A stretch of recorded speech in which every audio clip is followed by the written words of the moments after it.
नमस्कार दोस्तों, मैं डॉक्टर नवीन गौतम। स्वागत है आपका एक और नए वीडियो में, वीडियो नंबर 104। आज बहुत इम्पोर्टेंट टॉपिक हम देखेंगे, रोग भेद, जिनका वर्णन चर्क सूत्र 19 में किया गया है। ये बहुत ही इम्पोर्टेंट टॉपिक है। इसमें हम कंपैरेटिव चर्क, सुश्रुत और वाग्भट जी के अनुसार रोग भेद देखेंगे और इस कन्फ्यूज़न को सॉल्व करने का प्रयास करेंगे। हमेशा बच्चे कन्फ्यूज्ड रहते हैं कि किस आचार्य ने किस व्याधि के कितने भेद बोले हैं। तो आज इस कन्फ्यूजन के ऊपर हम थोड़ा काम करेंगे। आशा करते हैं कि आपके लिए बेटर होगा। ये बहुत ज़्यादा इम्पोर्टेंट है। कई बार क्वेश्चन पेपर में यहाँ से 5-6 क्वेश्चन के भेद भी पूछ लिए जाते हैं, कई बार एक भी नहीं पूछा जाता है। बट ये पूछा जाए या ना पूछा जाए, एग्ज़ाम में जाने से पहले आना बहुत ज़रूरी होता है। अगर आपको आता है तो आपका मॉरल वैसे ही काफ़ी हाई रहता है। तो चैनल को हमारे सब्सक्राइब करें। और दोस्तों, हमारी बुक आयुर्वेद नवीन दर्पण पब्लिश हो चुकी है, काफ़ी बच्चों ने ख़रीद भी ली है, तो आप इसको ख़रीद सकते हैं।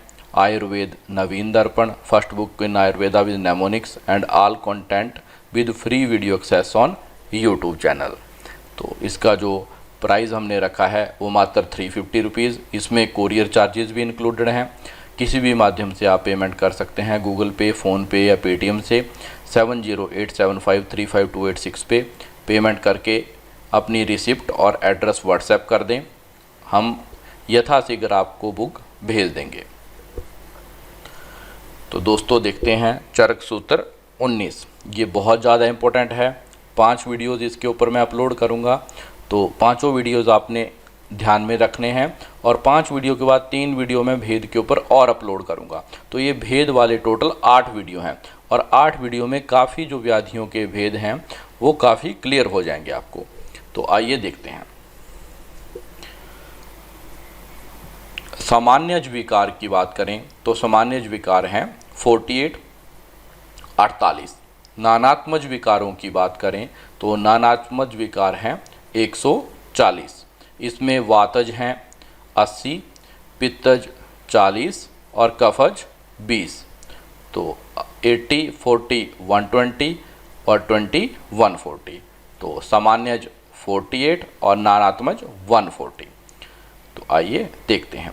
अब इसमें देखिए, स्टार्टिंग में आपको मैं एक ओवरव्यू देता हूं कि एक भेद वाली चर्क सूत्र 19 में कितनी व्याधियां बताई गई हैं। तो एक भेद वाली 3 व्याधियां बताई गई हैं। ये याद करना बहुत ज़रूरी है कि कितने भेद वाली कितनी व्याधियां बताई गई हैं। अगर हमको प्राइमरली उनके नाम याद होंगे, फिर हम उनकी कंपैरेटिव स्टडी याद कर सकते हैं। तो 2 की बात करें, 2 भेद वाली 8 व्याधियों का वर्णन यहाँ पे किया गया है। 3 भेद वाली 3 व्याधियों का, 4 भेद वाली 10 व्याधियों का, 5 भेद वाली 12 व्याधियों का और 6 भेद वाली 2 व्याधियों का, 7 भेद वाली 3 व्याधियां यहाँ वर्णित हैं और 8 भेद वाली 4 व्याधियां वर्णित हैं। 20 भेद वाली भी 3 व्याधियां वर्णित हैं। तो ये चर्क की मोस्टली जो व्याधियां हैं चर्क चिकित्सा स्थान में वर्णित हैं, वो मोस्टली यहाँ पे सबके भेद कवर किए गए हैं। कुछ एक बस्ती हैं, वो हम नेक्स्ट 3 वीडियोज़ में अलग से देख लेंगे। तो ये 2 वाली 8 हैं, इसको कैसे याद किया जाए? तो इसको याद रखेंगे हम। 2 को बोलते हैं दुआ, ठीक है। बेस्ट विशेस मांगना उसको बोलते हैं दुआ। तो दुआ कैसे डिकोड करेंगे? द मीन्स 2 और आ मीन्स 8। ये आपको काफ़ी एडवांस लेवल की मैं यहाँ पे कोड डिकोड करना बताऊंगा और बहुत आसान रहेगा आपके लिए, आपका भी कन्फ्यूजन नहीं होगा। तो 2 से याद रखेंगे दुआ, मंजली 2 वाली 8। और 4 के लिए याद रखेंगे चांद। तो च मीन्स 4 और द मीन्स 10। 1 2 3 4 5 6 7 8 9 10 तो सबको ही आता होगा। तो ये थोड़ी सी एडवांस लेवल की गिनती हम पढ़ेंगे इजी डिकोडिंग के लिए। तो 4 से याद रखेंगे चांद। और चांद कौन देखता है? सब ने देखा होगा आपने, करवा चौथ का व्रत आता है तो पापा के लिए रखा जाता है, बट कोड में थोड़ा सा हमारे बाप ही चलता है मैक्सिमम। तो 5 की याद रखें तो 5 के लिए आएगा बाप। तो यहाँ पे ये ही सिर्फ उल्टा है, बाकी सब सीधे हैं। तो बाप की बात की हुई है, तो बा की बात करें, ब से 12 और प से 5। तो बाप की बात थोड़ी सी भेद में उल्टी की हुई है। और बाप कहाँ आ रहा है, चांद के नीचे, क्योंकि चांद की बात है तो चांद में क्या होगा, करवा चौथ होगा। करवा चौथ किसके लिए रखा जाता है, पति के लिए, तो बाप की बात की हुई है। बाप 12 और 5, तो 5 वेद वाली व्याधियां हैं 12। और 6 की बात करें तो छेद, ठीक है, तो 6 छेद और द से बात करें तो 2, तो 6 वेद वाली कितनी व्याधियों का वर्णित है, 2 का। और 7 की बात करें तो देखो 7 लिखा हुआ है, कितने अच्छा समझ के बनाया होगा, स से 7 और त से 3। और 8 की बात करें तो आंच की बात की हुई है, अ से 8 और च से 4, ठीक है।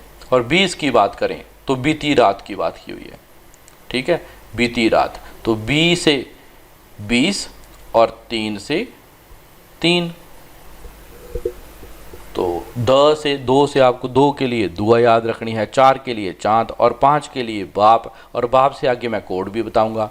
और 6 की बात करें तो छेद, और स की बात करें, 7 की बात करें तो 7, 8 की बात करें तो आंच, और 9 की बात करें तो बीती रात। तो किसके कितने भेद हैं, ये थोड़ा सा एफर्ट लगा के आप यहाँ से याद रख सकते हैं। एफर्ट आपको लगाना पड़ेगा।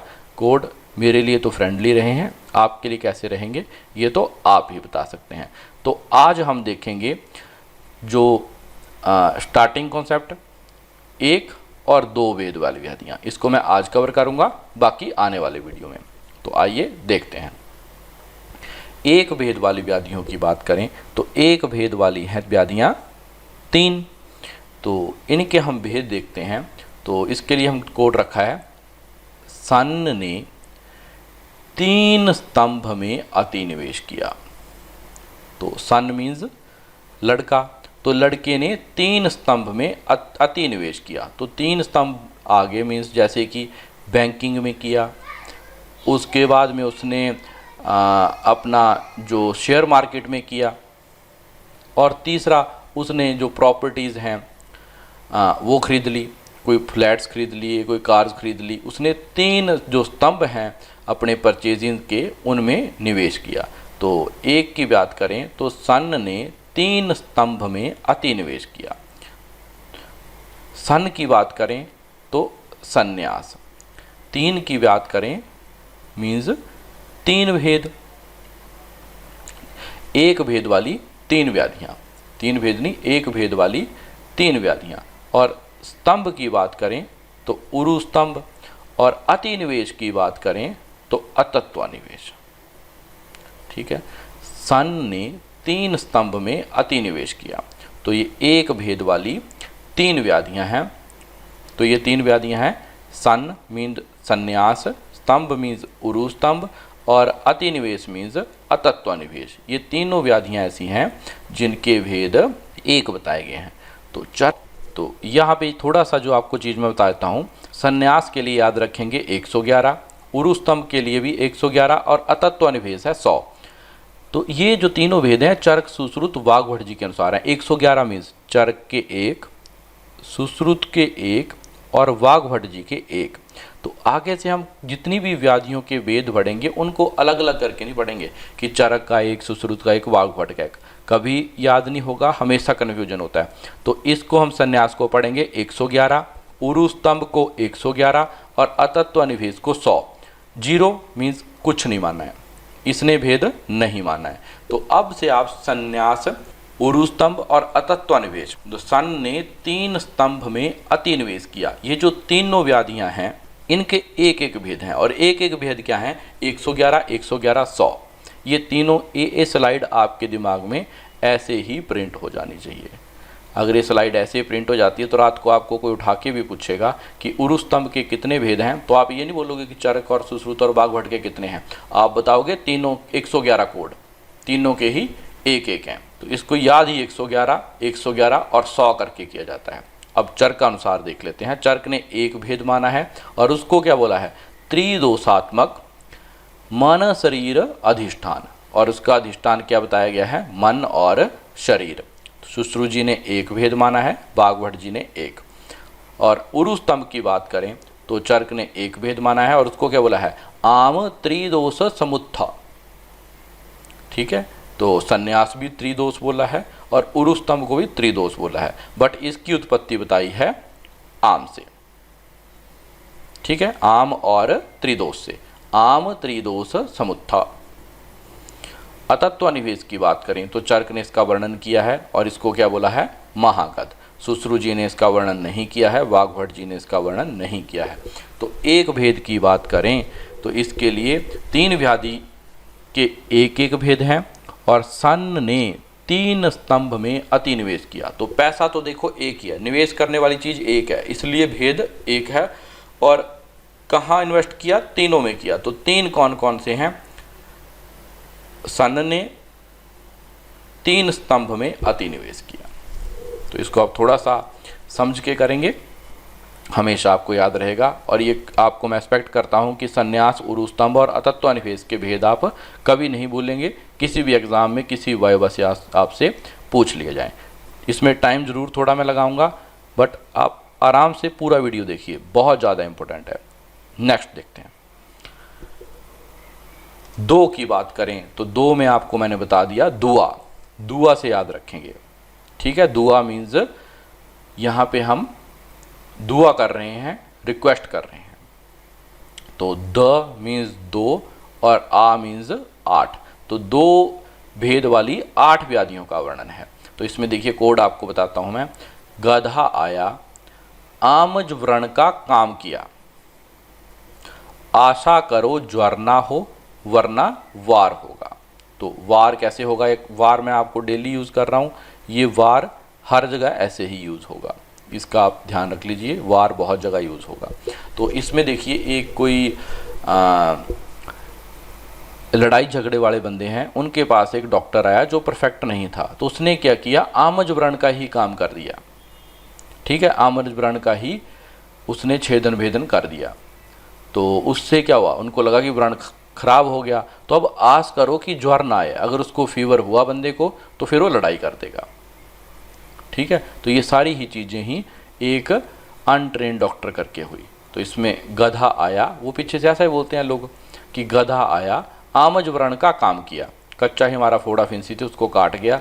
अब आस करो ज्वर ना हो, मेरे को फीवर ना आए, अगर ऐसा हुआ तो वरना वार होगा। तो आइए इसको देखते हैं डिकोड कैसे करना है। गधे की बात करें तो गृध्रसी, आया की बात करें तो आयास।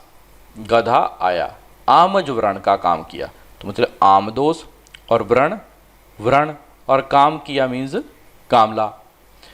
आस करो ज्वर ना हो वतना वार होगा। तो आस की बात करें तो आर्स, और ज्वर की बात करें तो ज्वर, और वार मैंने आपको बता दिया 100 जगह मैं यूज़ करूँगा, चिकित्सा में भी यूज़ करूँगा, वार जहाँ भी यूज़ करूँगा वो है वातरक्त। और मेम का यूज़ करूँगा मेद के लिए। ये फिक्स चीज़ें हैं जो मैंने कई जगह यूज़ की हुई हैं। तो अब देखते हैं किसके कितने भेद हैं। तो मैं जैसा आपको बता दिया, चरक के 2 सुश्रुत ने नहीं माना, वाग्भट ने नहीं माना, ऐसे नहीं पढ़ा जाता है। हम पढ़ेंगे गृध्रसी 200,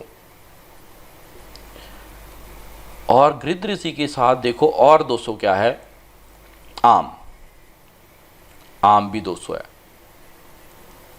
ठीक है, और आयास की बात की हुई है तो ये देखो ये है 203। आयास के भेद हैं, आयाम के भेद हैं 203। तो गृध्रसी 200, आमज दोष 200। और व्रण की बात करें तो व्रण कहाँ पे है, अर्श में। अर्श और व्रण इन दोनों के भेद हैं 262। चरक के 2, सुश्रुत के 6 और वाग्भट के 2। तो व्रण, अर्श में देखो व्रण हो गए हैं। व्रण कैसे हुए हैं, 262, 262। इसको ऐसे ही याद करना है आपने। व्रण और अर्श हैं 262। तभी मैं आज भेद का सिर्फ 2 ही टाइप आपको बता रहा हूँ। शाम तक आपने ये रट डालने हैं। जिनको बुक मिल गया वो बुक से रिवीजन करेंगे, और जिनको नहीं मिला है अगर वो लेना चाहें तो बुक हमारा परचेज कर सकते हैं। इसमें कोई भी एक भी शब्द फालतू का बुक में नहीं लिखा हो। 190 के 190 पेज में क्वालिटी मटेरियल है और फ्री वीडियो एक्सेस के साथ में है। तो इसको आप ध्यान रखेंगे कि व्रण और अर्श, व्रण में अर्श हैं देखो 262, ठीक है, और इसके लिए आपको मैं एक चीज़ और बता देता हूँ, जो वर्ण और आर्स, इसके लिए देखो आपको एक शॉर्ट ट्रिक मैं और बता देता हूँ, जो और थोड़ा ट्रिक याद रख सकते हैं। इसके लिए याद रख सकते हैं आप 2 छेद, ठीक है। 2 छेद की बात है कि वर्ण में जो आर्स है उसमें 2 छेद हैं, ठीक है। आर्स का जो मुंह है उसमें, आर्स जो गुदा में हुआ है उसमें 2 छेद हैं, ठीक है। तो 2 छेद हैं, छेद और वहाँ के पे हो गया व्रण हो गया। तो 6 का मतलब 6 और द का मतलब 2, तो 2 छेद का मतलब ही 262 हुआ। तो जो ऐसे याद रख सकते हैं कि वर्ण 262 हैं और अर्श भी 262 है, वैसे ही। और जो ये और जरा ज़्यादा कोड वाले हैं हमारी तरह शौकीन, वो ऐसे याद रख सकते हैं कि अर्थ में 2 छेद हैं और वहाँ पे वो वर्ण बन गए हैं। तो 2 छेद मतलब 2 6 2 262। हम तो कि यहाँ तक भी याद रख लेते हैं, पर अपनी अपनी कैपेबिलिटी है। जो डायरेक्ट रख सकते हैं वो सिर्फ इतना ही रखें कि अर्श और वर्ण 262, ठीक है। और कामला की बात की हुई है तो 222, ठीक है। ऐसे याद रखना पड़ेगा। ज्वर 288 288, और वात रक्त की बात करें तो 252, ठीक है। तो वार के लिए 252, ठीक है। तो वार किसके बीच में, देखो दोनों के बीच में हो रहा है, तो ये 2 2 है और बीच में क्या है, पंचमहाभूतिक शरीर है, तो इसके बीच में देखो वार हो रहा है। वार के लिए बीच में पंचमहाभूत बैठे हुए हैं और दोनों तरफे 2 लोग हैं, इधर भी 2 हैं इधर भी 2 हैं, तो हो रहा है वार। इनमें 2 2 हाथ हैं, दोनों के लड़ रहे हैं और बीच में पंचमहाभूत हैं। और इसके एक भेद एक्स्ट्रा जो बोले हैं वो बोले हैं 8, वो भी मैं आगे आपको बता दूंगा। तो देखिए इस चार्ट से ही आपको याद करना है कि गृध्रसी 200 और आमज दोष भी 200, और आयाम की बात करें तो 203, और साथ में वर्ण और अर्श आपने इकट्ठे याद करने हैं। 262 262, कामला 222, ज्वर 288 और वात रक्त जो है 252 और 8। तो ये आपको चार्ट ऐसे का ऐसे ही याद रखना है। ये 8 व्याधियां हैं जिनमें 2 2 भेद हैं। तो गधा आया आमज व्रण का काम किया, आज करो ज्वर ना हो वरना वार होगा। तो ये 8 व्याधियों को याद रखने का ट्रिक है, जो ऐसे याद रख सकते हैं और ट्रिक भी ना पढ़ें। बट ये 200 203 262 222 इस करके ही इसको याद किया जाता है, और कोई तरीका नहीं है। चरक के 2, सुश्रुत के 6, बाघभट के 2, ऐसे आप दुनिया भर सारी उम्र रटते रहो, मेरे जैसे लोगों को तो याद होने से रहा। और जो बाकी जिनके कंठस्थ कर सकते हैं, श्लोकार पढ़ सकते हैं, उनको तो ये विधि की ज़रूरत ही नहीं है। अब नेक्स्ट देखते हैं। गधे की बात करें, गृध्र ऋषि की बात करें, तो गृध्र ऋषि के लिए हमने देख लिया 200, ठीक है। ऐसे भी याद रख सकते हैं 2 गिद्ध। देखो एरोप्लेन हमेशा 2 2 केस में उड़ते हैं, गिद्ध भी एरोप्लेन की तरह उड़ते हैं, ऊपर उड़ने का काम है, बड़े बड़े खुले पंख होते हैं। गिद्ध जिन्होंने देखे होंगे गांव में, हमने तो देखे हैं, कुछ लोगों ने देखे होंगे, अब तो कम ही उड़ते हैं, पहले उड़ते थे। तो गिद्ध हमेशा पेयर्स में उड़ते हैं, एरोप्लेन भी अकेला का भी उड़ता है, कम ही उड़ता है, पेयर्स में उड़ते हैं। तो गिद्ध कितने उड़ रहे हैं, 2, तो 200, पर डायरेक्ट ऐसे है, इतना दिमाग क्यों लगाना, गृध्र ऋषि 200 सीधा। और आयाम की बात करें तो 203, तो इसमें जो 2 भेद हैं वो हैं वातज और वात कफज, और सुश्रुत और बाघभट ने तो गृध्र ऋषि का पंगा ही नहीं लिया है। आयाम की बात करें तो 203, चर्क ने बोले हैं 2, बहिरायाम अंतरायाम, और सुश्रुत जी ने नहीं माना है, और बाघभट जी ने 3, चर्क के 2 और साथ में व्रणायाम। तो ये देखिए आप 203 याद कर लें तो कॉन्फिडेंटली आप 1000 लोगों में बोल सकते हैं कि आयाम का सुश्रुत ने भेद नहीं माना है, नहीं तो आप हमेशा ही कंफ्यूज रहोगे। आमज दोष की बात करें तो 200, गृध्र ऋषि भी 200, आमज दोष भी 200। चर्क के अनुसार देखें तो अलसक और विसूचिका सुश्रुत जी ने भेद नहीं माना है, वाघभट जी ने नहीं माना है। और डलहन जी की हम बात करें तो डलहन जी ने विसूचिका के 3 भेद माने हैं, 3 प्रकार की मानी है। तो इसमें विसूचिका, विलंबिका और अलसक। विसूचिका आमाजीर्ण, विलंबिका विदग्धाजीर्ण और अलसक में विष्टब्धाजीर्ण। ये तीनों बहुत इंपॉर्टेंट हैं, बहुत बार क्वेश्चन में पूछे जाते हैं, तो इनको अच्छे से ध्यान रखिएगा। तो आम से द्विरोग उत्पत्ति की बात की हुई है, अलसक और विसूचिका, ये वाघभट जी ने बोला है, बट आम दोष के भेद नहीं माने हैं। व्रण की बात करें तो व्रण और अर्श मैंने आपको बता दिया कि 2 छेद या 262। चर्क जी की बात करें तो निज और अगंतुज, और सुश्रुत जी की बात करें तो वात पित्त कफ सन्निपातज रक्तज और आगंतुज। वाग्भट जी ने 2 निज और आगंतुज चर्क का समान माने हैं। कामला की बात करें तो कामला 222, चर्क का शाखाश्रित कोष्ठाश्रित, और सुश्रुत जी का कामला व कुंभ कामला। कुंभ कामला की प्रवृद्ध अवस्था है लाघरक। जब एडवांस डिजीज में चला जाता है कुंभ कामला, अगर उसकी चिकित्सा ना की जाए तो वो डिजीज फॉर्मेशन ले लेता है, डीप धातु में चला जाता है, उसको बोलते हैं लाघरक। और वाग्भट जी के 2 भेद माने हैं जो कि सुश्रुत के ही समान है। नेक्स्ट देखते हैं। अर्श की बात करें, अर्श में 2 व्रण 2 छेद, और व्रण की बात की हुई है 262। चर्क ने शुष्कार्श और आर्द्रार्श। सुश्रुत जी की बात करें 6, तो वात पित्त कफ सन्निपातज रक्तज और सहज। वहाँ भी आप देख लीजिए, इसके सहज की जगह लगा दिया था आगंतुज।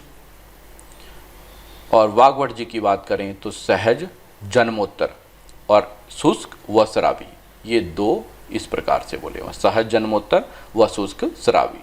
तो इसका आप ध्यान रखेंगे और यहाँ से पढ़ लेंगे। ज्वर की बात करें तो 288, शीत व उष्ण आहार विहार जन्या। सुश्रुत के 8 की बात करें तो वात पित्त कफ सन्निपातज, ये द्विदोषज और साथ में अगंतुज। और वाग्भट ने सुश्रुत के समान ही बोले हैं। तो ज्वर के लिए याद रखेंगे 288। जब आप कुछ टाइम के लिए पढ़ोगे तो ऐसे याद होंगे 262, और नीचे आता है वात रख तो 252/8। ये देख के ही चार्ट से याद हो जाता है। 258/8। चर्क के 2 उत्तान और गंभीर, वात पित्त कफ सन्निपातज रक्तज, और वाग्भट ने 2 चर्क समान और एक 8 भेद अलग से भी बोले हैं। तो इसको आप जब लगातार पढ़ते हो तो आपको ऐसे याद हो जाते हैं 200, 203, 200, और इसके नीचे जो और आते हैं 2 चीज़ें, उनमें 262 और 250/8, और ज्वर के लिए 288। ऐसे जब करोगे तो आपके दिमाग में पूरा पिक्चर ही उसकी छप जाती है इनकी। जब आप बुक से देखोगे तो आपको ऐसे ही पिक्चर छप जाएगी कि नीचे नीचे ऐसे बोला गया है। 2-4 बार पढ़ोगे तो फिर नहीं भूलते हैं। और इसके लिए आपको स्टार्टिंग में मैंने बता दिया, जो इस वाले की 111, 111, 100 करके आप याद कर सकते हो, कभी नहीं भूलता है। जिसको भूलेगा वो फिर मेरे को एक पर्सनली मैसेज करके बताए, उसके लिए मैं और कुछ सोचूंगा। तो दोस्तों, आशा करता हूँ कि आपको वीडियो अच्छा लगा होगा। ये बहुत ज़्यादा कन्फ्यूजन रहता है बच्चों को, तो इससे आपका आशा करता हूँ कि कन्फ्यूजन काफ़ी हद तक सॉल्व होगा। तो हमारे साथ जुड़िए। जिन बच्चों ने बुक नहीं लिया है वो भी बुक ले सकते हैं, क्योंकि वीडियो से मैंने देखा काफ़ी बच्चों ने नोट्स बनाए हुए हैं, बट नोट्स बनाने में काफ़ी टाइम वेस्ट हो जाता है। और बुक में हमने इसका काफ़ी अच्छे फॉन्ट में दिया है, उसमें स्पेसिंग भी अच्छा दिया हुआ है। 190 पेजेस में टॉपिक हमने कवर किए हैं, तो उससे आपको पढ़ने में आसानी रहेगी और आपका बाकी तैयारी के लिए भी बूस्टअप होगा। तो आशा करता हूँ आज का वीडियो आपको अच्छा लगा होगा। लाइक, कमेंट, शेयर ज़रूर कीजिए। जय हिंद, जय भारत, जय आयुर्वेद।